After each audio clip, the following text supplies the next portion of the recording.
प्यारे दर्शकों नमस्कार। आज है 5 जनवरी 2026 दिन सोमवार।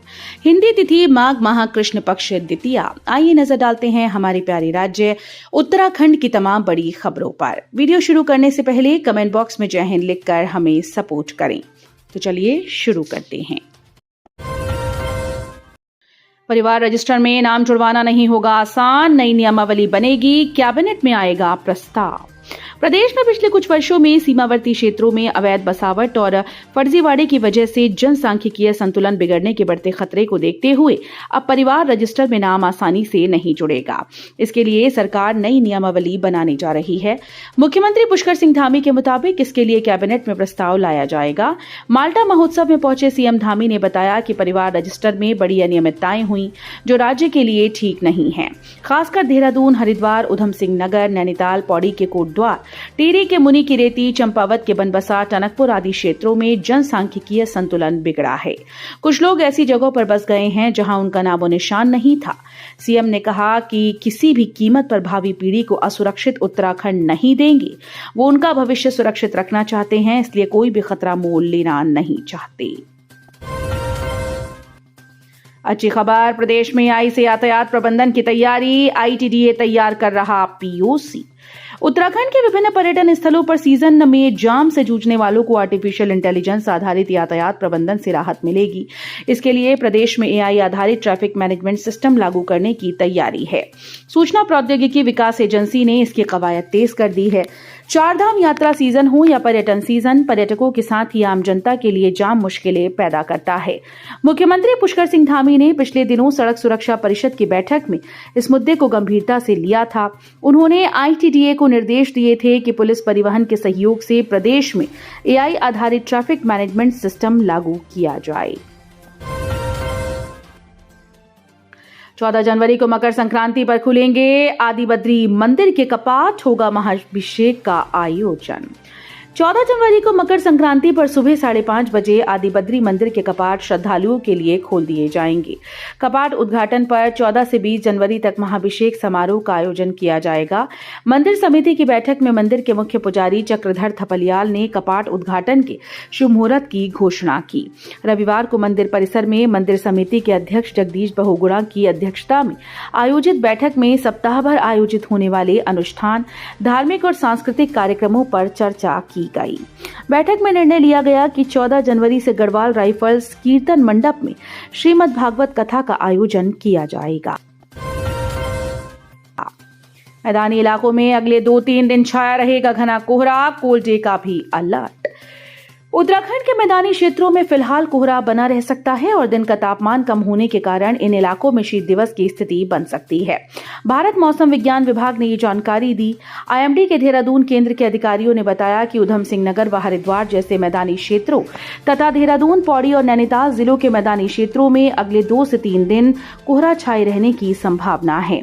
उन्होंने बताया कि दिन का तापमान सामान्य से कम बने रहने के कारण इन क्षेत्रों में शीत दिवस की स्थिति बन सकती है।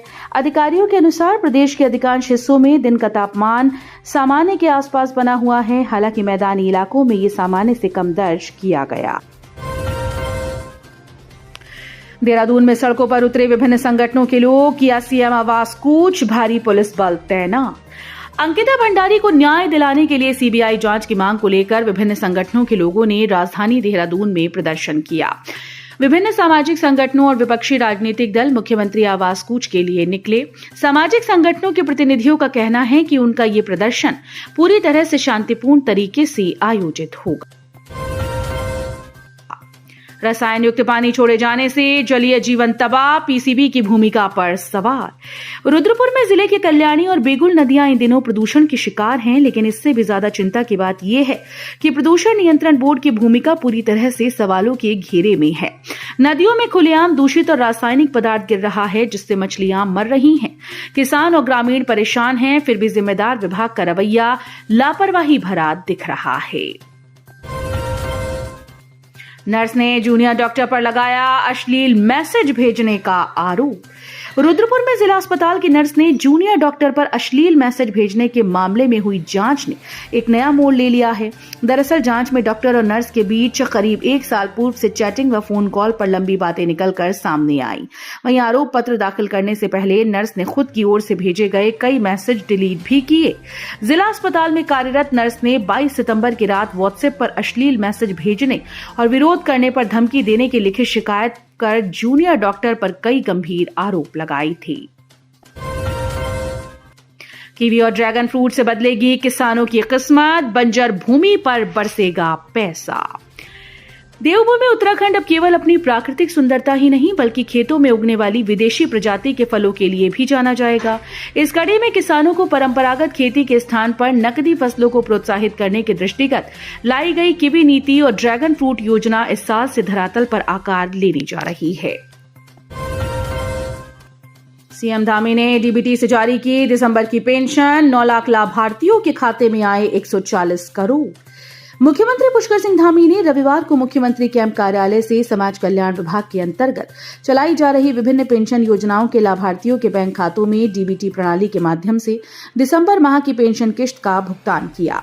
इस दौरान मुख्यमंत्री ने 9,43,964 लाभार्थियों के खातों में कुल 140 करोड़ 26,97,000 रुपए की राशि ऑनलाइन जारी की।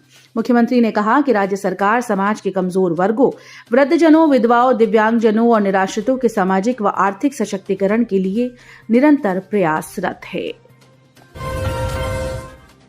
उत्तराखंड में पिछले साल भालू के हमलों में सबसे अधिक लोगों की गई जान, सैकड़ों हुए घायल।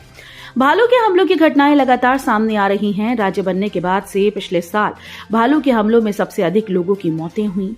पहाड़ से लेकर मैदान तक तेंदुओं के हमलों के मामले अधिक सामने आते हैं, पर वर्ष 2025 में तेंदुओं की तुलना में भालू के हमलों में लोग घायल हुए हैं।